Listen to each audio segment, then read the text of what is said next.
Pues bueno, antes de entrar de lleno al mensaje, yo quiero no darles ninguna pista y empezar esto con un muy breve ejercicio, una dinámica muy breve. Quiero pedirte ahí en tu lugar que rápidamente pienses y te quedes con el primero que se te venga a la mente. No se trata de que selecciones cuál es el más sofisticado, el menos conocido. El primero de los 10 mandamientos que se te viene a la mente. Ese que pensaste, con ese quédate.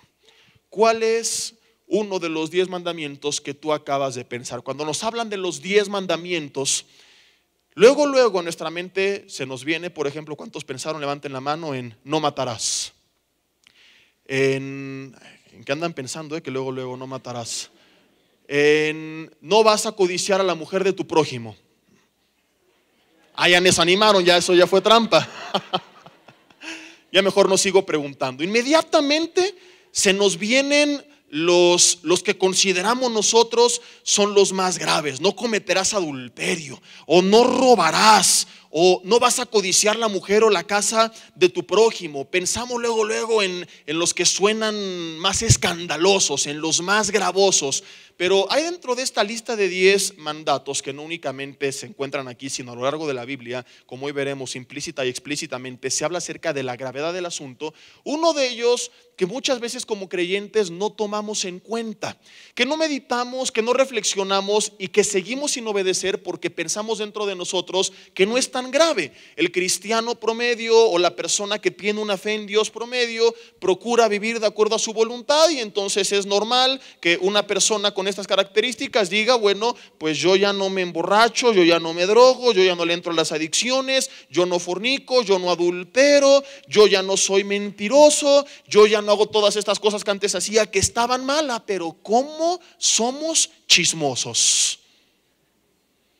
Y creemos que el chisme, la murmuración, el falso testimonio, pues no es tan grave.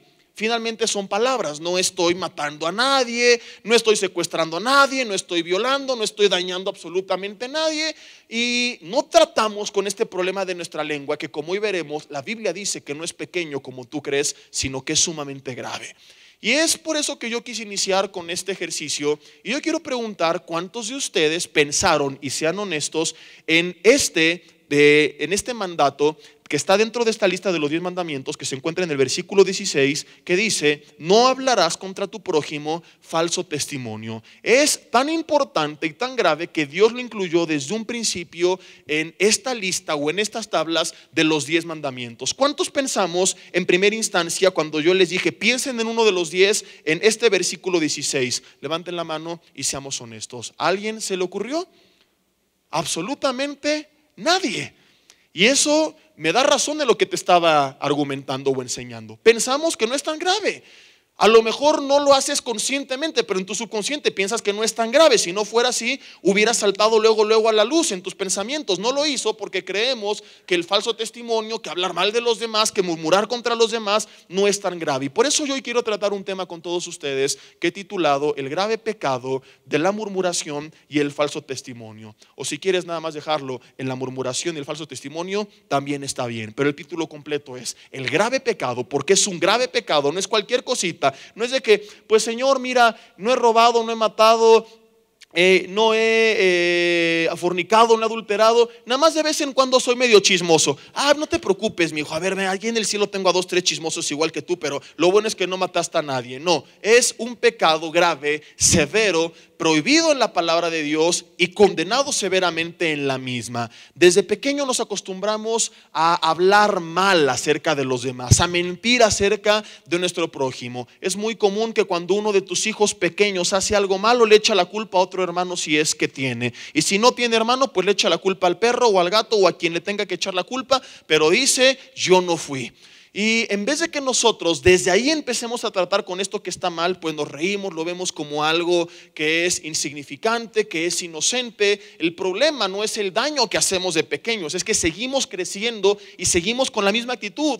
Llegamos a la a la adolescencia, y seguimos mintiendo acerca de los demás. Vamos a la escuela y en vez de reconocer lo que está mal en nuestras vidas, culpamos a los demás. No es que le caigo mal a la Miss, o sea, de entre todos yo soy el único que le caigo mal. por algo la trae en contra de mí. Seguimos creciendo, nos graduamos, trabajamos y seguimos hablando mal ahora de nuestros compañeros de trabajo. Tal vez ya con otra intención, ya no de protegernos de que nos vayan a regañar o acusar, sino ahora muchas veces con la intención de quedarnos en su lugar, de quitarlo del camino porque me estorba, porque yo quiero su posición, porque yo quiero su puesto, porque yo quiero su salario, porque yo quiero quedar bien con el jefe. Empezamos a calumniar a los demás, empezamos a murmurar, empezamos a manipular la información, empezamos a citar verdades a medias con la intención de ser beneficiados.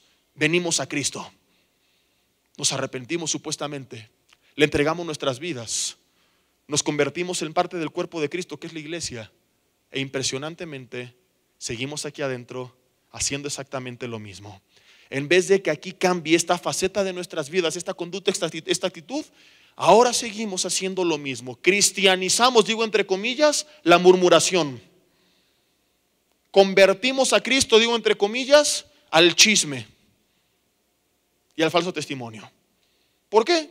Porque lo mismo que hacíamos de niños, de adolescentes, de grandes en el trabajo, lo seguimos haciendo ahora dentro del cuerpo de Cristo. Tristísimo, pero real, que empezamos entre nosotros a meternos el pie, a hablar mal los unos de los otros, con el propósito ahora de tener otro tipo de beneficio. Nos ha tocado situaciones en las que entre servidores, entre discípulos, comienzan a hablarse mal, comienzan a mentir, a calumniarse. ¿Por qué? Porque yo quiero quedar bien con el pastor, porque yo quiero una posición, porque yo quiero ser el coordinador, porque yo me quiero quedar con esta función. Y empezamos entre nosotros a competir. En vez de unirnos con un cuerpo, empezamos a pelearnos. Y esto es absurdo. Es como que la mano estuviera en competencia con el pie, en vez de entender que cada uno tiene funciones distintas. El hígado con los riñones. Empezamos nosotros a pelearnos, a competir, a hablar falso testimonio, y pensamos que no es tan grave. Finalmente no estoy matando a nadie, no estoy secuestrando, no estoy siendo tan malo como otras personas lo son. Y hay dos tipos de personas: quienes mienten sabiendo que es mentira, quienes están conscientes de que están inventando algo, manipulando información, y aún así están tan ciegos que no se dan cuenta que es grave a los ojos de Dios, y van a manipular la información porque yo quiero salir beneficiado, porque yo quiero obtener una posición dentro o fuera de la iglesia, o a lo mejor ser el hijo consentido, o el más querido de este grupo de amigos, o el más aplaudido en la empresa, o el más reconocido en la congregación. No sé cuál es la intención de cada quien, pero empezamos nosotros a mentir adrede para buscar un autobeneficio. Y tenemos aquellos que mienten y cuando lo hacen piensan que no lo están haciendo. Esto es interesantísimo, porque tal vez en este primer grupo de personas muchos digan: yo no encajo, porque es algo muy perverso. Mentir adrede sabiendo que es mentira por buscar un beneficio no es una actitud cristiana.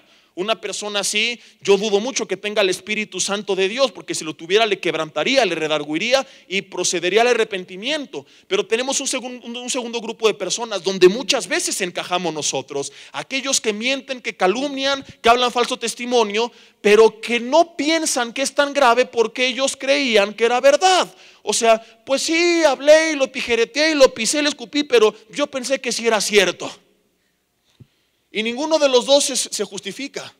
Yo recuerdo, para ilustrarte un poco esto, hace algunos años, antes de que yo fuera pastor, antes de que comenzara a predicar, antes de que trabajara de tiempo completo para la congregación, cuando era un joven que servía voluntariamente como muchos otros, que yo fui a predicar cuando me empezaron a dar chance a una de las iglesias de Vida Nueva, una congregación foránea. Un domingo por la mañana yo voy y yo estaba estrenando un auto. Era un coche convertible, un Peugeot 207cc, fue en el 2008, lo recuerdo perfectamente, y nadie sabía cuál era el origen de ese auto. Yo había vendido el que tenía, habíamos recibido algunos familiares de parte de mi papá, por una tía que había fallecido, que no tenía que ver absolutamente nada que ver con las cosas de la congregación. Habíamos recibido cada uno de nosotros una herencia. Mis padres en su momento una casa, algunos sobrinos un dinero, y yo con ese dinero se me hizo muy fácil cambiar el auto y estaba en todo mi derecho. Yo le di a Dios la parte que correspondía, y como joven soltero y fan de los autos, pues fui y compré ese auto. Ese auto había costado en ese momento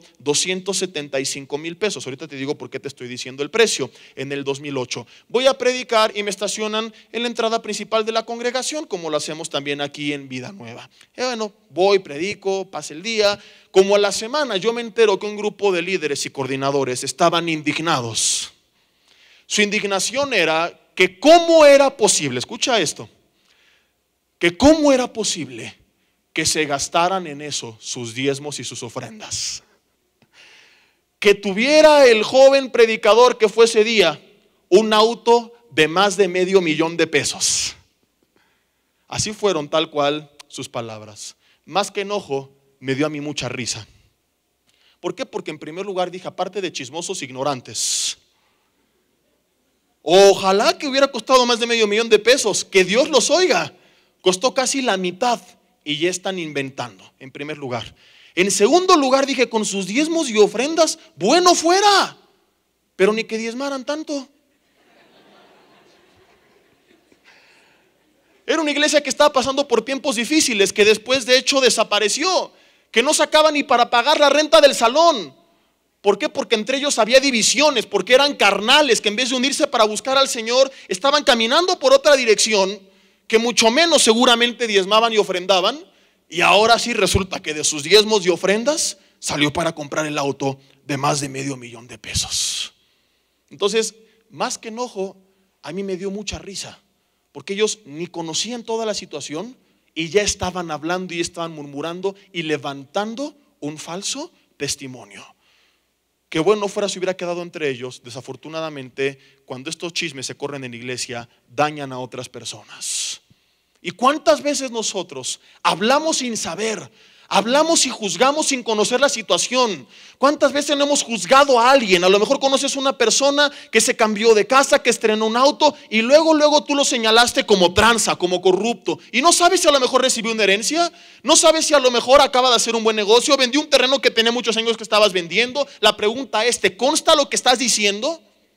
No hablo solamente dentro de la congregación. Cotidianamente señalamos al primo, al vecino, al tío, al hermano, al amigo, sin tener las cartas puestas sobre la mesa.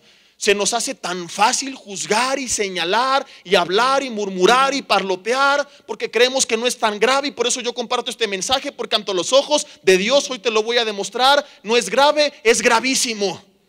Porque a lo mejor no estás matando a una persona con una pistola, pero tiene el poder tus palabras de destruir su vida, de destruir a otros, de destruir su familia. Recuerdo hace algunos años cuando me estaba graduando aquí en la iglesia de Toluca de uno de los cursos del Instituto Teológico que tiene la congregación y que ya en enero inicia y que ojalá se puedan inscribir porque es de gran bendición. Y yo estaba como estudiante en ese entonces y una de las maestras o docentes había sido mi madre. Tuvimos la ceremonia de graduación y estaban aquí unas mesas con los maestros, directores, todo el personal y entre ellos pues estaba mi madre. Y cuando yo paso, era natural que a cada alumno que pasaba pues se les diera una felicitación y fue completamente normal que mi madre, por ser mi madre, pues se abalanza sobre la mesa y me da un abrazo muy efusivo. Termina esa reunión, salimos, gracias a Dios que aquí lo que ocurrió, esta hermana se fue a decírselo directamente a mi madre y no hizo de ello todo un argüende como el otro ejemplo. Ella se encuentra con mi madre y le dice, ay Mónica, todo estuvo muy bien, pero ese abrazo que le diste a Jessie estuvo muy fuera del lugar. Sin saber que era mi madre, pensando que una señora cusca que había dicho, a ver, este está güero y alto y véngase para acá. Y mi hermana me dice, ¿qué? Dice, sí, le diste un abrazo muy efusivo. ¿Ves, mi hijo? ¡Perdón! No sabía. Lo bueno es que se lo dijo a ella. Pero ¿cuántas veces en vez de ir directo con la persona nos los quedamos? Nos quedamos con nuestras ideas, damos lugar al diablo en nuestra mente para que venga a sembrar su basura y comenzamos a esparcir y la gente se la cree. Hay personas que salen dañadas de congregaciones porque sembraron basura, basura que no tenían evidencia, que no tenía forma de constatar. Imagínate que ella va con otras mujeres, no, mira, la maestra Mónica, yo le he visto dándole abrazos a alumnos del instituto, que ahí te encargo. Y empiezan a creérselo. Y estas cosas han ocurrido. Empiezan a señalar a personas sin tener las cartas puestas sobre la mesa. Empiezan a señalar, a hablar, a decir sin saber realmente cómo están las cosas. Y nos justificamos o nos excusamos diciendo, ay, yo no sabía. Pero el daño ya está hecho. Yo pensé, me dijeron, imaginé que como el pastor traía un auto nuevo, había sido con mis ofrendas. Pues no imagines, pues no supongas. Y habla hasta que las cosas te consten. Pensé que mi vecino, como se cambió de casa y tenía 10 años viviendo en la misma, andaba haciendo tranzas. El falso testimonio es grave ante los ojos de Dios. Tan grave que Apocalipsis 21, versículo 8, nos dice lo siguiente. Dile de al lado: ponte el casco porque te va a caer fuego del cielo. Ya no son piedras, es fuego. Algunos se ríen de nervios.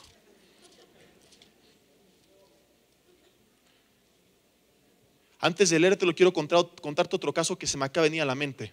En una congregación, un predicador invitado ve durante su mensaje a un hombre que estaba abrazado y recargado cariñosamente sobre otro joven.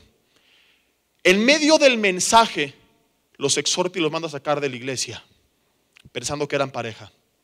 Ellos van con el pastor de la iglesia. Era el padre con su hijo. ¿Cuántas veces no hemos hecho cosas así? ¿Qué harías tú si vieras uno de los pastores en un café sentado con una mujer enfrente que no es su esposa? La escena no pinta bien a primera instancia, pero te has preguntado antes: ¿quién es esa mujer? Porque puede que sea su prima. No, yo conozco a toda su familia y no lo es, anda de Cusco. Anda ahí nada más con alguien. ¿Y qué tal? ¿Qué tal que ese hombre? Porque esto ha pasado. Yo, no en este caso con pastores, pero he sabido de familias que van y señalan y que dicen: es que vi a fulano de tal en tal café con otra mujer que no es su esposa. Y resulta que la mujer le estaba vendiendo un seguro de vida de millones de pesos a favor de su esposa. O sea, mientras ya lo tijereteó de adúltero, el hombre lo único que estaba haciendo es adquirir un seguro en beneficio de su esposa. Y la otra persona ya le está tachando de adúltero cuando únicamente estaba buscándole un beneficio a la mujer que supuestamente en la mente de este pervertido mal pensado, esa persona estaba traicionando. Podríamos así toda la mañana dar ejemplos. El punto, hermanos y amigos que nos acompañan y escuchan, es que muchas veces hablamos sin conocimiento de causa. Y el hecho de que haya parecido, de que pensé, me imaginé, supuse, se veía, no nos justifica para hablar falso testimonio. El falso testimonio es grave a los ojos de Dios. Y como ya te adelantaba, Apocalipsis capítulo 21, versículo 8, dice lo siguiente, si me quieren acompañar. Apocalipsis capítulo 21, versículo 8 dice: pero los cobardes, aquí vendría el cristiano religioso y diría: aleluya.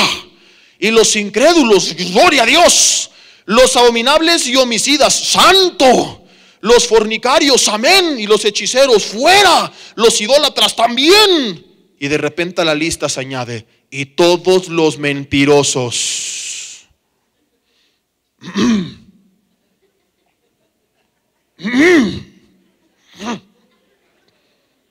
Y se atraganta. Tendrán su parte en el lago de fuego. En el lago, dice la Biblia, que arde con fuego y azufre, que es la muerte segunda. Esta es la parte del mensaje donde sacuden su mano y dicen: tómala. Los mentirosos. En la misma lista que el homicida, el idólatra, el cobarde y el incrédulo. Y con el mismo destino. Aclaro, tampoco voy a llevar esto al extremo. A todos nos ha pasado que, como decía por ahí un hermano, se nos chispoteó. O no era un hermano, ¿verdad? Pero creo que era el Chavo del 8, no sé quién lo decía. Y mentimos. El que jamás haya mentido, al final que me dé su autógrafo. Pero una cosa es que a ti se te fue y entonces te das cuenta y te arrepientes y vas y pides perdón y arreglas el malentendido y tienes el valor de decirle la verdad a aquellos a quienes envenenaste, que es lo que no hacemos muchas veces. Yo conozco casos de personas que vinieron, regaron veneno por la congregación, se van y luego dicen: estoy muy arrepentido. Y si estás tan arrepentido, ve y diles: fui un mentiroso, un chismoso, un murmurador, y lo que dije no es cierto. No, ya dejaron el veneno. Y eso también es cobardía. Entonces es doble pecado: ser cobarde y ser mentiroso. A todos nos puede pasar esto, pero nos arrepentimos y arreglamos el problema, o intentamos, o al menos nos disculpamos. Aquí no está hablando de el que cayó en la mentira, dice los mentirosos, el que es su estilo de vida, el que está acostumbrado a mentir, el que cada que puede calumnia, el que está amargado con su propia vida, no está contento y por eso busca destruir a de los demás, el que no tiene nada que hacer, que en vez de preguntarse qué hago, está viendo qué hacen los demás y se la pasa chismeando y mintiendo y murmurando de lo que hacen otros. Ese, dice la Biblia, no es salvo, no tiene la vida eterna. El mentiroso, te guste o no te guste, está en la escritura, y si no nos gusta, arranquemos el versículo 8, pero la Biblia dice clara y textualmente: todos los mentirosos tendrán su parte en el lago que arde con fuego y azufre, que es la muerte segunda.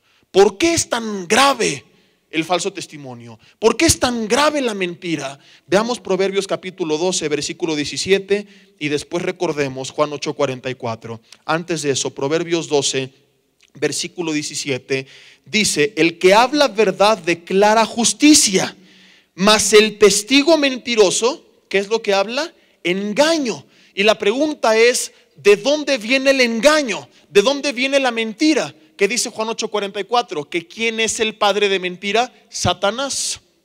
Ahora pon atención a esto. Si él es el padre de mentira, las mentiras entonces ¿qué son? Sus hijas fueron engendradas por parte de Satanás en la mente o en la boca de alguien. Entonces, una persona que se la pasa hablando mentira, calumniando, mintiendo, hablando falso testimonio, ¿por quién está siendo influenciada? ¿Por Dios? ¿Por el Espíritu Santo? Por supuesto que no.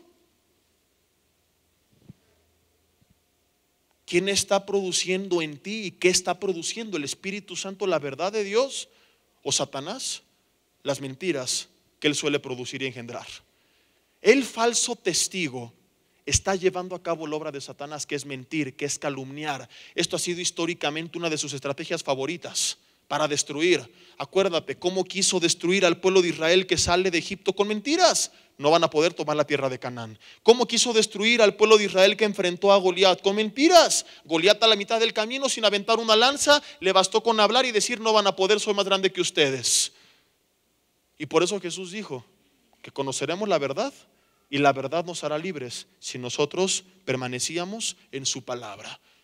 El enemigo viene y habla mentiras. Y las mentiras, ¿qué es lo que traen? Destrucción. Proverbios 25, versículo 18. Vamos a ver cómo cuando tú y yo mentimos, a la larga esa mentira trae destrucción sobre nuestras vidas y sobre las vidas de los demás. Y por eso es tan grave ante los ojos de Dios. Proverbios 25, versículo 18. Dice: martillo y cuchillo y saeta aguda es el hombre que habla contra su prójimo falso testimonio. Martillo. ¿Y qué hace el martillo? ¿Te da masajito? Y saeta y cuchillo es el hombre que habla contra su prójimo falso testimonio. ¿Qué nos enseña esto? Que a lo mejor tú te jactas porque no eres violento. Yo no soy un pandillero, yo no ando golpeando ni matando, no con tus manos, pero sí con tus palabras. Y hay personas que el falso testimonio las han golpeado tanto, las han cortado tanto, las han herido tanto, han dividido incluso, como te lo voy a contar, a sus familias, que clamarían y dirían: me hubieras enterrado un cuchillo, me hubieras agarrado a martillazos. Pero ¿por qué hablaste eso? Porque no nos damos cuenta que por culpa de nuestras palabras inocentes pierden su trabajo muchas veces, que por culpa de nuestras palabras familias son divididas. Un pastor nos contó hace algunos años un caso que se dio en Estados Unidos de otro pastor que iba saliendo de la iglesia. Él cometió un error que fue darle ride a una mujer de la congregación, algo que en Vida Nueva durante muchos años el doctor Amanda Dusin siempre a todos los pastores nos ha dicho, y tenemos todo bien claro, que las consejerías privadas y todo esto es hombres con hombres, mujeres con mujeres, precisamente para evitar cosas como estas. La lleva a su casa, pero no hizo nada más. Esta mujer que estaba enamorada de él y que él nunca accedió a nada con ella, lo calumnia frente a la iglesia y su familia de que habían adulterado. Como tienen esta relación cercana, error del pastor, pero jamás fue un adúltero, como te lo voy a contar. La iglesia y su esposa le cree, pierde su ministerio, a sus hijos y a su esposa. 20 años después, la mujer calumniadora va a dar al hospital, manda a llamar al encargado religioso, que se le conoce como el capellán del hospital, va con esta mujer y le dice: quiero confesar un pecado. Hace 20 años yo dije esto y esto. Absolutamente todo era mentira. Hubiera sido mejor que ese hombre le dieran un martillazo en la cabeza, le traspasaran con un cuchillo, a que hablaran esas mentiras. Empezamos a señalar, empezamos a hablar. Una vez, en una de las iglesias de Vida Nueva, tuvimos que correr a una mujer porque empezó a divulgar un falso testimonio de un servidor de buen testimonio que muchos conocíamos perfectamente, su historia, su familia, su pasado, su presente, sus luchas, todo. Y empezó a decir pues que él era fan de las canciones de Juan Gabriel, que le encantaba visitar a Walter Mercado. Oiga, hermano, ¿y cuáles son sus evidencias? No, pues es que se ve. Es que parece. Mire nada más. ¿Y ese don dónde está en la Biblia? De detectar y discernir lo que parece y lo que se ve. Así tan a la ligera se le ha ocurrido a usted ir a divulgar. Pues es que yo pensé, pues es que no ande pensando. O más bien ojalá que sí pensara, porque eso no es pensar. Y tuvimos que expulsarla de la congregación. Porque imagínate el daño que hacía al testimonio, a la reputación de esta familia. Familia de servidores que aman a Dios. Y por eso Proverbios dice: el falso testimonio, el que habla mentira contra su prójimo, es como martillo, como espada, como saeta aguda. Porque no nos damos cuenta del daño que produce. Lo hablamos tan a la ligera y no sabemos a la larga lo que puede provocar en la vida de otra persona. Supe hace poco de otro hombre que conocemos también, un hombre de Dios, que le hablaron un chisme de su esposa y se lo hablaron familiares muy cercanos a él. Y le dijeron uno de ellos: sí, yo estuve ahí, yo escuché, ella dijo esto y esto. Va y habla con ella y dice: no, lo que ocurrió fue así y así y así. Y yo lo tenía todo por mensaje, pero había cambiado de teléfono, se perdió, total que nadie tenía evidencias. Él ora y decide creerle a su esposa. Imagínate que lo hubiera creído a sus otros familiares. Lo que pudo haber provocado en la familia de este hombre, de creer que su esposa le estaba mintiendo. La división, el pleito y el conflicto. Peor aún, el daño que se hubiera producido en ella cuando ella después encuentra las evidencias, como te voy a contar, y se las enseña a él y se las muestra en su cara, de decir: ¿sabes qué? Aquí está, lástima que no me creíste cuando no tenía nada más que mi palabra. Esta herida en esta mujer pudo haber durado años. Él decidió creerle a ella. 10 días después logra recuperar sus mensajes, le enseña los audios de lo que había dicho. Ella siempre tuvo la razón. Le levantaron un falso testimonio que pudo haber afectado severamente a su matrimonio. Porque de una herida así, muchas mujeres tal vez les tome años recuperarse. Y es por eso que no es un chiste, hermanos, ante los ojos de Dios. Es por eso que es tan grave. Jesús dijo: el enemigo viene a matar, robar y destruir. Yo vine a dar vida y vida en abundancia. ¿Qué obra estamos llevando a cabo? La de Satanás de destruir. ¿Hemos destruido con nuestras palabras o hemos construido con nuestras palabras? Es tan grave que es por supuesto que no se va a quedar así ante los ojos de Dios. Dios, vamos a ver lo que dice ahora Proverbios capítulo 19. Además de, como ya lo vimos en Apocalipsis, que esta persona estará fuera por la eternidad de la presencia de Dios, la Biblia es clara en cuanto a que una persona con estas características y estos hábitos, no solamente en la eternidad va a quedar destituida de la gloria de Dios, sino que aún en esta vida va a haber consecuencias, porque el daño que está haciendo es severo. Y aunque piense que salió victoriosa y me creyeron mis mentiras y manipulé la información y no se dieron cuenta y obtuve lo que quería, dice Dios: no te engañes, Gálatas 6:7, yo no puedo ser burlado. Y lo que siembres es lo que vas a recoger. Si siembras para la carne, de ella vas a recoger corrupción. Si siembras para el espíritu, del espíritu vas a recoger vida. Todos los demás no se dieron cuenta y tal vez destruiste a otros y tú te posicionaste, pero yo estoy al tanto de todo y yo me voy a encargar de juzgarte como un juez justo. Y por eso Proverbios 19 versículo 5 dice así: el testigo falso no quedará sin castigo, y el que habla mentiras, dice Dios, no te engañes, no escapará. El 9 repite y reitera: el testigo falso no quedará sin castigo, y el que habla mentiras perecerá. perecerá. Dice la Biblia que el testigo falso no quedará sin castigo. Esta palabra castigo en hebreo es interesantísima. Es la palabra naká. Si tienes alguna mujer de confianza, dile, ya te encontré en la Biblia. No, no es cierto, no le digas eso. Y la palabra naká significa estar extirpado o desnudo. ¿Qué es lo que quiere decir Dios? El testigo falso va a quedar desnudo, va a ser extirpado. O sea, en primer lugar, la desnudez representa la vergüenza del pecado. Tarde o temprano la verdad va a salir a la luz y va a ser avergonzado públicamente frente a los demás. Y extirpado, todo lo que logró, todo lo que obtuvo, lo que construyó a base de calumnias, de mentiras, de desprestigio. Hay personas que así han crecido laboralmente, hay personas que así han crecido en la política, que tal vez así se han posicionado incluso ministerialmente. Dice Dios, todo eso, si lo construiste a base de mentiras, si lo construiste a base de dañar a otros, de calumniar a otros, buscando siempre en ti, en tu beneficio, en tu posición, en tus intereses, y nunca te importaron los demás, no importa qué tan alto llegues, te lo voy a arrancar, te voy a extirpar. Todo ese dinero, ese poder, esa autoridad, lo vas a perder porque nunca fue lícito, porque nunca contó con mi aprobación y yo no puedo ser burlado. Además de esto, Salmo capítulo 15, versículo 1, continúa con la lluvia de piedras.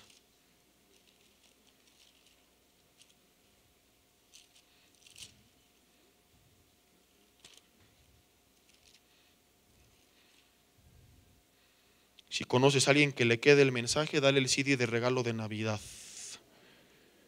Nada más diles que te lo den sin título, ¿no? Que diga, mensaje navideño del pastor Jesse Bermúdez. Salmo 15, versículo 1. Jehová, ¿quién habitará en tu tabernáculo? ¿Quién morará en tu monte santo? El monte representa la presencia de Dios. ¿Quién va a estar ahí? Dice la Biblia, el que anda en integridad y hace justicia y habla verdad en su corazón. Y también añade, el que no calumnia con su lengua, ni hace mal a su prójimo, ni admite reproche alguno contra su vecino. El que no calumnia con su lengua. O sea que un mentiroso, no solamente, como ya vimos, no estar en la eternidad en la presencia de Dios, sino que también durante su estancia en la tierra no está contando con la presencia o con el respaldo de Dios. ¿Y qué significa vivir sin su presencia? Te aseguro que no lo quieres saber, menos comprobar, constatar o vivir en carne propia. Significa que no tienes nada, que estás perdido. Tan grave un estilo de vida así, que Moisés, antes de entrar a la tierra de Canaán, le dijo Dios, si tu presencia no va delante de nosotros. Cuando salieron de Egipto y cuando se encaminan al desierto, dices, si tu presencia no va conmigo, no nos saques de aquí, prefiero quedarme como esclavo. Aunque él había sido liberado, pero su pueblo es el que estaba esclavizado. Pero prefiero que se quede el pueblo y yo con ellos aquí. Prefiero que muramos en el desierto, lo que sea, a vivir un día sin tu respaldo, sin tu presencia, sin tu bendición. Es imposible. Él reconocía que la bendición de Dios era necesaria, indispensable en su vida, el respaldo de Dios, y no estaba dispuesto a vivir sin ella. Años más tarde Jesús dijo, si permanecen en mí como la vid permanece en el pámpano, van a llevar fruto, pero separados de mí nada pueden hacer. Sin Él no tenemos fruto. ¿Cuál fruto? El fruto del Espíritu de Gálatas 5:22. ¿Qué más significa vivir sin su presencia? Salmo 16:11. En su presencia hay plenitud de gozo y paz y delicias a su diestra para siempre. Una persona que no tiene la presencia de Dios, entonces, en primer lugar, no cuenta con su respaldo. En segundo lugar, no va a haber el fruto del Espíritu Santo de Dios en su vida. Y por eso son personas en las que no hay amor, no hay gozo, están amargadas, no hay paz, siempre están afligidas, estresadas, pensando en los peligros de este mundo. Siempre encuentran un pretexto para drogarse, para alcoholizarse, para estar tristes, para estar enojados, para estar amargados, porque no hay paz, no hay benignidad, no hay mansedumbre. Por eso son egoístas, se importan ellos mismos nada más. No hay dominio propio, no hay plenitud de gozo y paz. Están tan descontentos con su vida y no se han dado cuenta que el problema son ellos, no los demás, que por eso se la pasan tijereteando a los demás, porque como ellos no son felices, no soportan ver que otros lo son. No importa qué tanto dinero, poder, reconocimiento hayan alcanzado, muchos lo han obtenido a través del falso testimonio. No hay este fruto. En sus vidas hay frustración. Evidencia de ello su actitud. No, claro que estoy contento. No estás contento, estás amargado. No, yo soy feliz si fueras feliz. entonces tendrás contentamiento y no te verías en la necesidad de calumniar a los demás, de dañar a los demás para tú crecer, para tú ascender de posición. El que estés buscando ese ascenso, el que estés buscando ese dinero o ese poder a través de este método es un fiel testimonio de cuál descontento estás con tu propia vida. Si estuvieras contento, buscaré la prosperidad, pero a través del camino lícito. Como no estás contento, haces lo que tengas que hacer con tal de obtener lo que crees que te va a hacer feliz, porque estás amargado. Uy, uy, uy. Ay, ay, ay. Les dije que hoy no lloverían piedras, hoy iba a llover fuego del cielo. Y es por eso que muchos dicen, oye, yo no peco. ¿Por qué entonces no tengo la bendición de Dios? ¿Por qué no tengo contentamiento? ¿Por qué estoy amargado? ¿Por qué siempre me aflijo? ¿Por qué necesito de antidepresivos? ¿Por qué necesito de calmantes? Si el Señor es mi pastor, ¿por qué no se cumplen las promesas de Dios? ¿Por qué no hay en mi vida esa paz, esa paciencia? ¿Por qué no tengo dominio propio? ¿Por qué no puedo dominar sobre el pecado? ¿Por qué no hay esa plenitud de gozo y paz? Si yo hace muchos años que dejé las drogas, el alcohol, la fornicación, las tranzas, lo que tú quieras, porque tal vez no cometes estos pecados, pero si otro igual de grave, la calumnia, la mentira, y la Biblia es clara. ¿Qué vamos a hacer? ¿O arrancas las páginas de la Biblia que no te gustan? ¿O te arrepientes? ¿O te pones un cierre en la boca? De aquí viene este pasaje que no recuerdo dónde está, pero es un versículo muy interesante que dice que calladito te ves más bonito.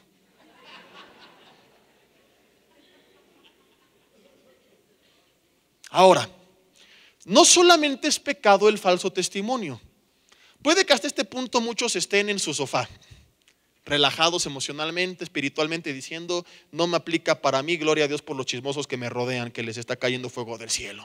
Yo no lo he hecho y qué bueno, pero no solamente es pecado hablar falso testimonio, sino que también se condena el juzgar injustamente las cosas, los hechos o a las personas sin haber escuchado ambas versiones y sin conocer todo el panorama. Cuando alguien viene y te cuenta algo de fulano de tal y tú inmediatamente le crees sin tener evidencias todavía y sin haber escuchado la versión de la otra persona.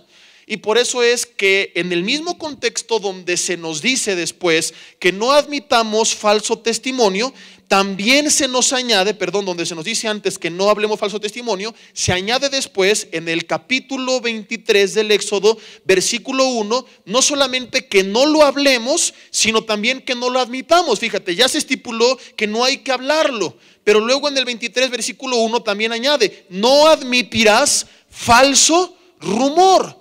O sea que no solamente estoy obligado como cristiano justo a no divulgar un falso testimonio, sino también dice la Biblia a no admitirlo. ¿Por qué? Porque la Biblia nos manda que nosotros seamos justos. Levítico 19 versículo 15, juzgad con justo juicio. Salmo 82 versículo 1 y 2, Dios le reprende y le reprocha a una serie de gobernantes injustos. ¿Por qué no están juzgando justamente? Y muchas veces no encajamos en el primer grupo de personas, pero sí en el segundo grupo de personas, cuando admitimos el falso testimonio y juzgamos y decidimos y nosotros señalamos e imponemos el castigo o la pena y tomamos parte y nos enojamos contra la otra parte y nos indignamos sin antes haber escuchado toda la verdad, sin antes tener otra vez todas las cartas puestas sobre la mesa. Y entonces estamos siendo lo que Dios dice que no seamos: jueces injustos. ¿Y qué decimos? No, pero es que el que me lo dijo sería incapaz de mentir. Es que la otra persona sí se ve que así es. Es que yo confío en el que me lo está diciendo. Estas justificaciones no importan, porque antes que un deber con esta persona, tienes un deber y una responsabilidad delante de Dios de ser justo en tu juicio. Y para ser justo tienes que conocer bien todos los hechos, tienes que indagar bien. Tenemos delante de Dios esa responsabilidad y muchas veces no le damos la importancia que merece y juzgamos, tomamos partido conociendo únicamente una cara de la moneda. ¿Cuántas veces, por ejemplo, no has sido injusto con tus hijos? ¿Cuántas veces no llegó uno a acusar al otro y luego fuiste a gritarle al otro sin antes haber escuchado su versión? Es que vino y me pegó y te enseña el moretón. Y no le justifica que le haya pegado, pero a lo mejor el primer gandalla lo encendió y lo inició. Entonces los dos merecen un regaño y únicamente se la llevó el segundo, porque no habló primero. Y por eso mucha gente siempre busca hablar primero. Desafortunadamente, porque el ser humano es un mal juez. Y de ahí que el que pega primero pega dos veces. No debería de ser así. Realmente no tendría que importar quién llevó la información primero. Pero a veces somos tan malos jueces que los demás están aterrorizados y dicen, yo quiero hablar primero, porque si no, ¿cuántas veces no ha pasado esto en el trabajo? Que hay un problema entre dos empleados y ¿quién gana? El que primero se lo dijo al jefe. No tendría que ser así, porque somos acostumbrados a que nos dejamos encender y tomamos parte y juzgamos y disciplinamos y hacemos lo que tenemos que hacer sin antes haber escuchado ambas partes. En la misma iglesia ocurre, y ten cuidado si eres una autoridad, de no tomar una decisión o ejercer una disciplina sin antes haber escuchado toda la versión completa. Y eso incluye el 50% de la otra persona que todavía no escuchas. Yo aprendí de esto, pero a la mala, a tumbos, porque hace muchos años, cuando estaba bajo una autoridad, me juzgó sin haber escuchado jamás mi versión, y severamente, y ni le interesó. Y hoy digo, gracias a Dios porque esto pasó, porque me enseña a mí como pastor que jamás lo tengo que hacer. No me quejo, ni lo digo con amargura. De verdad digo, gracias a Dios que esto pasó, porque aprendí a las malas. Y yo dije, Dios, cuando yo tenga autoridad, yo voy a aprender para nunca cometer este mismo error. Y Dios se encargó de disciplinar después a esa persona y ponerla en su lugar. A nosotros no tiene que preocuparnos o afligirnos si nos juzgan bien o mal, porque aunque lo hagan mal, tenemos por encima de esa autoridad a un juez justo que gobierna sobre ellos, que es el Rey de Reyes y Señor de Señores. Descansa en Él. Si te juzgaron injustamente, Dios es soberano y a través de eso va a obrar a tu favor, como lo vimos hace 15 días en el mensaje del segundo servicio. Entonces ese no es el tema y no tiene que preocuparte. A ti tiene que preocuparte que cuando tú la hagas de juez, tú seas justo. Cuando estés como intermediario entre dos empleados, entre dos ovejas, entre dos de tus hijos, entre dos de tus amigos, cuando se haga alguna acusación, siempre tenemos que tener todas las cartas sobre la mesa. Y por último, vimos ya que está mal, habrá falso testimonio, que está mal admitirlo, y tenemos primero que escuchar las dos versiones, y tenemos un tercer tipo de pecado, o es el mismo pecado, pero más bien una tercer variación de este pecado, que es cuando nosotros la hacemos de testigo falso y de juez injusto. ¿Cómo es esto? Veamos Juan capítulo 7. ¿Qué quiero decir? En el primer punto vimos cuando nosotros hablamos mal de alguien y eso fue una mentira.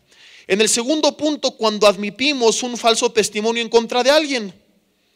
Pero hay veces que no tienes que hablarle a nadie y que no necesitas que nadie te diga nada a ti, porque tú solito acusas a la persona contigo mismo y tú solito juzgas a la persona. ¿Cómo?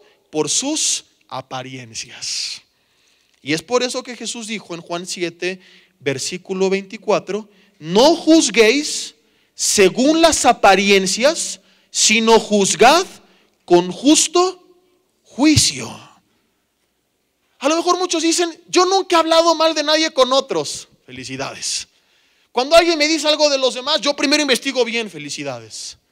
Pero todavía no te salvas de salir vivo de este mensaje.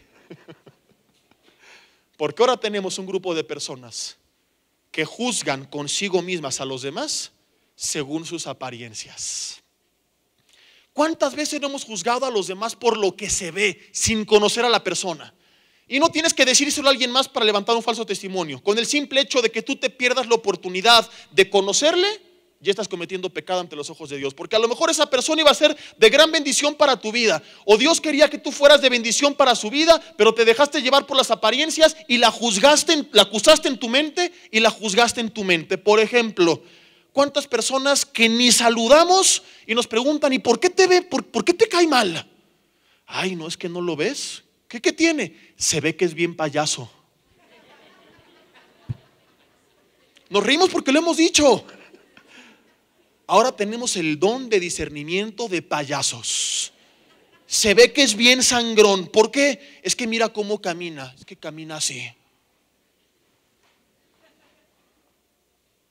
Y tú no sabes que a lo mejor no es más que una careta, porque lo han dañado tanto y está tan herido y lastimado que él busca aparentar frente a los demás. Y Dios te quería poner en su vida para que tú fueras de bendición y para que él conociera, como veremos en el siguiente mensaje al que les invito a quedarse. A las 12:40 más o menos inicia la predicación. Que él conociera a Cristo y tuviera una identidad firme en Cristo y no tuviera entonces que aparentar frente a los demás. Pero en vez de que tú fueras de bendición, tu orgullo, tu soberbia y tu juicio y tu carne fue más grande y te impidió acercarte a esa persona a la que Dios quería que tú fueras de bendición, y la juzgaste solamente por su forma de caminar, sin saber lo que había en su corazón. ¿Qué es lo que tú quieres para estar contento? Que camine todo macuarro así. Pues, qué tranza, qué huboles, brother, para que entonces parezca humilde y seas digno de acercarte a él o él a ti. A lo mejor así le enseñaron a caminar. A lo mejor tiene un problema en la espalda y por eso camina así. Y tú le estás juzgando por cómo se ve. Esto es muy común en la iglesia. Juzgamos por cómo entran por ese lugar. Es que mira cómo viene vestida. Es que mira su tatuaje. Es que mira su arete. ¿Y qué tal que es la primera vez y está urgentemente necesitado de la palabra de Dios? Y en vez de que lo recibamos con amor, con un abrazo, bienvenido, gloria a Dios que estás aquí. Porque el mismo Señor Jesús se sentó con publicanos y pecadores, no para pecar con ellos, sino para compartirles. Y por eso lo juzgaron los religiosos de la época, los fariseos. En vez de entender, se nos olvida lo que tantas veces hemos leído y nos convertimos en los nuevos fariseos del siglo XXI. Y volvemos a juzgar a los demás. El mismo ejemplo que hace rato, pero en otro contexto. ¿Qué pensarías si vieras a un pastor o un hermano en un café conviviendo con una persona que tú sabes que tiene un mal testimonio? A mí me ha tocado sentarme con personas que agarran el cigarro y me soplan casi en la cara. E imagínate si no supieran que yo estaba ahí compartiéndoles lo que pensarán los demás. Ay, mira Jesse con quién se junta. Gloria a Dios, porque es lo que hacía Jesucristo. Pero empezamos a juzgar. Ay, cómo es amigo de fulano de tal. Cómo se lleva con fulano de tal. Y tú no sabes que a lo mejor le está compartiendo, que a lo mejor está ministrando su familia, que a lo mejor está restaurando su matrimonio. Empezamos a juzgar por las apariencias, por cómo se ve, por cómo se habla, por cómo se oye. Y Jesús dice: no lo hagas, juzga con justo juicio. ¿Cuántas veces, por ejemplo, conocemos un cercano que es argentino? ¿Y qué es lo que inmediatamente muchos piensan? Ay, ha de ser bien sangrón. ¿Sabes? Al día de hoy, todos los argentinos que he tenido el privilegio de conocer han sido personas extremadamente amables y buena onda. Y gloria a Dios que no me perdí la oportunidad de conocer a los que he conocido y de ser bendecido por ellos, por no juzgarles antes según su apariencia. Pero ¿qué es lo que hacen muchos? No, es que mira cómo habla, que mira, que yo, que no sé qué. Y ya por eso le está juzgando. Empezamos a juzgar por su apariencia, por su nacionalidad, por tanta tontería se nos ocurre juzgar a los demás. Nos apartamos porque es que ese se ve que es bien idólatra y a lo mejor es idólatra porque nunca le han compartido del Señor. Pasamos por un lugar donde alguien está adorando un ídolo y en vez de primero orar por él, de pensar cómo podemos evangelizar esa región, aquí se van al infierno por pecadores todos, por idólatras. Juzgamos sin antes haber hecho lo que Jesús hizo. Él se despojó de sí mismo. No estimó el ser igual a Dios como cosa que aferrarse. Se humilló y vino a ser semejante a los hombres, a vivir entre nosotros, a ser calumniado por nosotros, señalado por nosotros, a vivir la vida justa que tú y yo no podíamos haber vivido, para morir en la cruz del Calvario pagando por nuestros pecados. Y rescató a muchos que tú y yo, si hubiéramos estado en su lugar, hubiéramos juzgado. Pablo, antes de ser apóstol, mataba a cristianos. Los discípulos, imagínate, hombres sin letras y del vulgo, de lo más bajo de la sociedad. No creas que llegó Jesús a buscar a los intelectuales del Instituto Teológico de Jerusalén. ¿Sabes lo que es el vulgo, lo más bajo de la sociedad?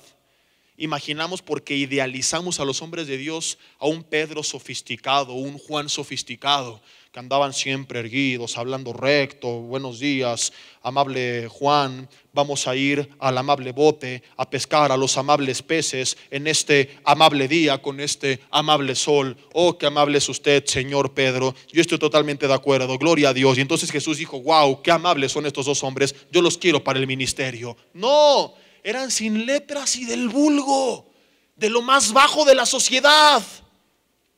Pedro no caminaba así, hablando amablemente, no, él sí caminaba guapachoso. No tenía una industria de pescado, era el pescador. Era el último eslabón en la cadena alimenticia. Era de lo más bajo de la sociedad, sin letras, no tenía ni educación, no sabía escribir ni hablar. Y no digo esto justificándolo, el que puede y tiene el privilegio de parte de Dios tiene que estudiar, porque no se trata de que algún joven aquí diga: ya ves, mamá, voy a ser como Pedro. No, pero a él no le permitió la vida estudiar. Y Dios tiene otro propósito para él, y otro camino para cumplir el propósito. Y Pedro andaba guapachoso. Ay, ay, ay, qué transacción ese Juan. ¿Cómo estamos? Vámonos a la pesca. Ay, ay, ay. Y cuando veían alguna hermana que les gustaba, no decían: vamos con la amable hermana. No, la volteaban a ver y decían: ay, ay, ay, esa morena color de llanta, aquí está su rin cromado. Bendita la tuerca del tornillo, del rin de la llanta, del camión que trajo el cemento donde estás parada. No falta el que se le olvida todo el mensaje, pero esto no se le olvida, ¿verdad? Y por cierto, antes de juzgarme, escuchen bien lo que dije, porque no falta el que: el pastor dijo un albur y un piropo. No dije nada.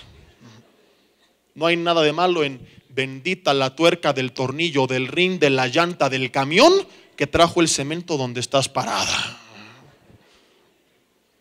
Yo se lo digo a mi esposa. Obvio, no es muy romántico, ¿verdad? Pero ese era Pedro. Y lo ilustro así porque no entendemos. Uno de tantos que el Señor escogió, que creyó en Él, porque para Dios no hay nada imposible.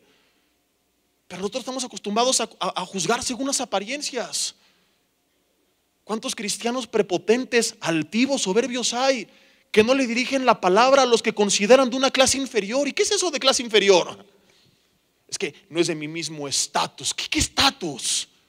Ambos están catalogados como creación de Dios ante los ojos del Creador. Y a lo mejor uno en tumba en ataúd de madera y otro en tumba de oro, pero van a acabar bajo la misma tierra y van a encontrarse frente al mismo Dios. Entonces, ¿qué es eso? Hay cristianos que tratan soberbiamente y altivamente al personal de servicio, a los meseros, a quienes les atienden. ¿Cómo por qué? Y la Biblia habla acerca de esto. Esto ocurría en la iglesia primitiva. Y Santiago por eso dice: no es correcto que si alguien entra con cadena de oro y collares de oro, lo sienten hasta adelante y al pobre lo dejen allá hasta atrás. Y es lo que ocurre muchas veces. Y por eso aquí en esta congregación los sobres de los diezmos y ofrendas son, como la Biblia dice que tienen que ser, anónimos. Porque no va a cambiar el trato a nadie según su estatus social. Atendemos y aconsejamos y vamos a bodas y eventos en la medida de que nuestro calendario nos lo permita, de personas que tienen mucho dinero o que no tienen recursos. Y damos consejería a quien tiene mucho dinero o a quien no tiene recursos. Porque no los vemos según lo que tienen, sino según lo que son. ¿Y sabes qué son? Hijos del Creador del universo. Hijas del Rey soberano de toda la creación. Y por eso, tengan o no tengan, ambos son igualmente valiosos. Y les juzgamos igual. Y si nos toca disciplinar a alguien pobre, adelante. Y si nos toca disciplinar a alguien rico, no decimos no, porque qué tal que se enoja y se va y no nos da su dinero. Esto es prohibido por el Señor en su palabra. No juzguéis según las apariencias, sino juzgad con justo juicio, dice el Señor. Yo te invito ahí en tu lugar a que cierres tus ojos y vamos a orar.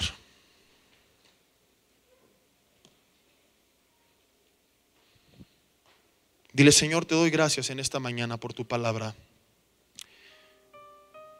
Y te pido perdón, Dios, si de alguna de estas tres formas yo he pecado. Perdón, Señor, porque creía que no era tan grave y hoy me muestras que es gravísimo. ¿Hablar falso testimonio? ¿Admitir falso testimonio? ¿O juzgar en mi mente a los demás por sus apariencias o por su estatus social? Perdóname. Límpiame con tu sangre, Jesús. Te confieso esto como pecado. Me arrepiento del daño que he hecho, Señor. Y si hay forma de revertir un poco del daño, lo voy a hacer. Si tengo que humillarme y avergonzarme para ir con aquel que calumnié y con aquellos a quienes se los dije, arreglar lo que dije, Señor, lo voy a hacer. Y si no, de aquí en adelante aprendo esta lección para ser más como tú. De hoy en adelante no hablaré si no me consta lo que estoy diciendo. Guardaré mi boca para bendecir y tendré cuidado de no iniciar incendios con ella. Tendré cuidado, Señor, de juzgar justamente, de que cuando me toque a mí ser quien decida entre dos partes, antes tendré todas las cartas sobre la mesa, y cuando no es clara la evidencia, buscaré tu dirección para que tú me guíes, Espíritu Santo, a tomar la mejor decisión. Y en tercer lugar, te pido perdón por todas las veces que me he alejado de personas, que las he juzgado por lo que se ve, que no me he dado la oportunidad de conocerlas, que no me he dado la oportunidad de intentar ser de bendición a sus vidas, que les he señalado, que les he juzgado. Tal vez a primera instancia pareciera ser con cierta razón, pero aún así, Jesús, tú cuando viniste, el mundo estaba perdido en pecado, y en vez de inmediatamente condenarlos a todos, te diste la oportunidad de acercarte a ellos, y muchos se arrepintieron y cambiaron y fueron hechas nuevas criaturas. Y he olvidado que yo soy embajador en nombre de Cristo Jesús, representante del reino de Dios en la tierra. Y como representante tú no me has puesto para decidir quién se va a ir al infierno. Eso te corresponde a ti. Me has puesto para ser la luz del mundo, la sal de la tierra.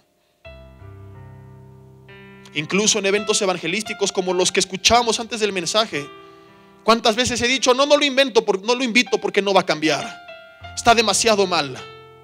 ¿Quién soy yo para decidir sobre su destino?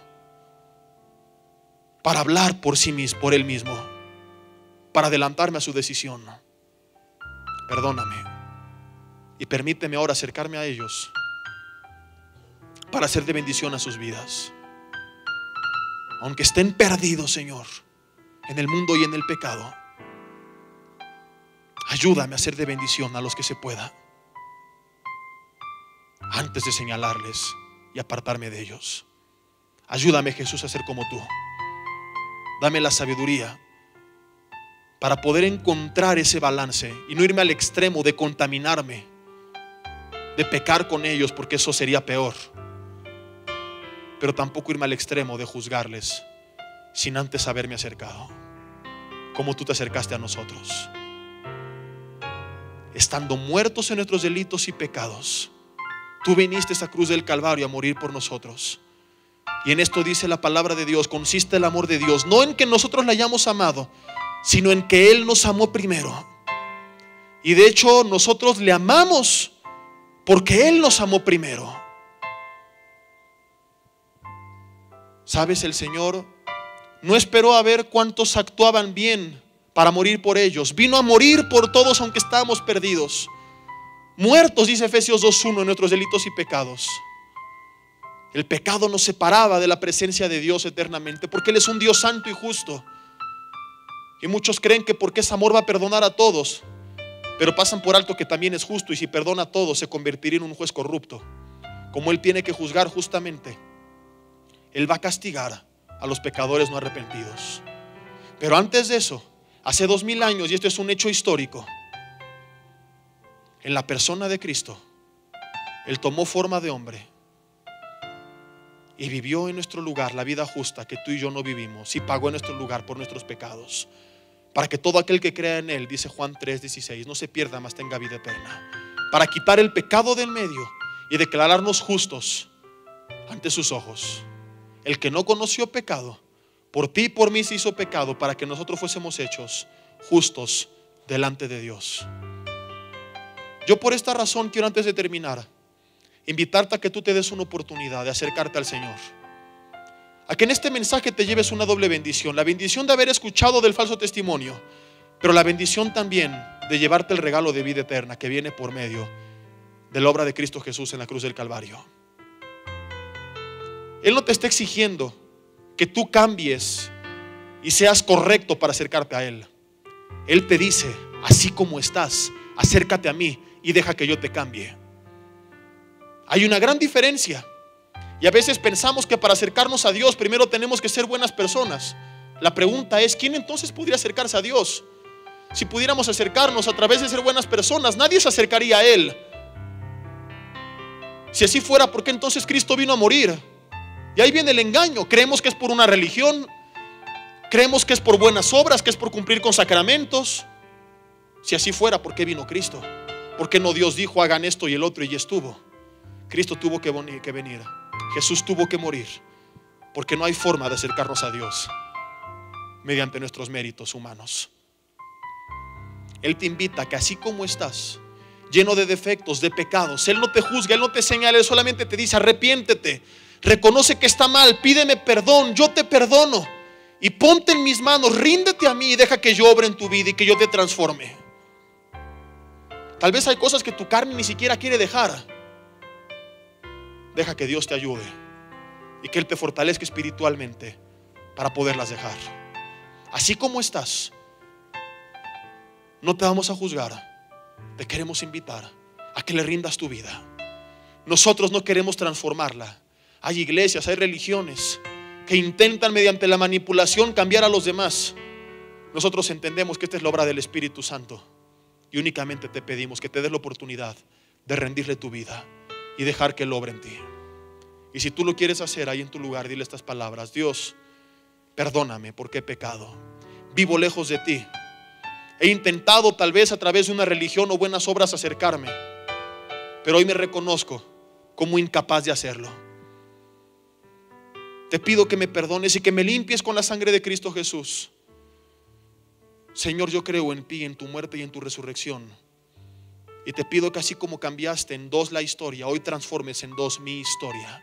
Te necesito y te pido que vengas a gobernar en mi vida. Quiero que seas mi Señor y mi Salvador. Gracias por tu perdón, gracias por amarme tal como soy. Gracias porque no te amo primero, sino tú me amaste primero a mí. Y lo que me hace rendirme hoy a ti no es la intención humana de acercarme a ti, Señor, sino tu amor. Al meditar en tu perdón, en tu paciencia, al escuchar que tú, así como soy, me amas todavía, que así como soy decidiste crearme y morir por mí en la cruz del Calvario. Eso me quebranta de tal forma que ya no quiero seguir viviendo lejos de ti. Hoy te quiero rendir todo lo que soy y darte gracias por tu paciencia, tu amor y tu misericordia. En el nombre de Jesús. Amén. Y amén.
Ya no quiero ser igual, Señor, cámbianos. Ya Haznos no más como tú. quiero ser igual.